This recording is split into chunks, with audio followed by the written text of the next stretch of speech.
இந்த வசம்பு, சீந்தில் இந்த 2 மூலிகையும் எப்படி பயன்படுத்தலாம்? சர்க்கரை நோயாளிகளுக்கு ஏற்படக்கூடிய இந்த நரம்பு தளர்ச்சிங்க. இத எப்படி நம்ம சரி செய்யலாம்னா, சிம்பிளா இந்த 2 மூலிகையும் எடுத்துக்கோங்க. இத 2 பொடி செய்து எடுத்துக்கணும். இந்த வசம்பு எப்படி நீங்க பயன்படுத்தணும்னா, மேல இருக்கக்கூடிய தோல் எல்லாம் எடுத்துக்கோங்க. எடுத்துட்டு ரிமூவ் பண்ணிட்டு, அத பொடி பண்ணி எடுத்துக்கணும். சீந்தில் பொடி உங்களுக்கு கடைகள்லயே கிடைக்கும். அத நீங்க எடுத்துக்கோங்க.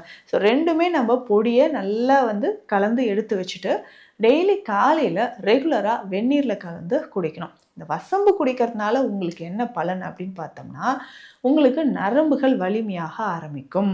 அதே மாதிரி யூரின் ஃப்ரீக்வென்ட்டா போறீங்கன்னா, இந்த டயர்ட்னஸ் ஏற்படுது இல்லையா? உடலில் ஏற்படக்கூடிய சோர்வு, இது நீங்குவதற்கும் வசம்பு பயன்படுது.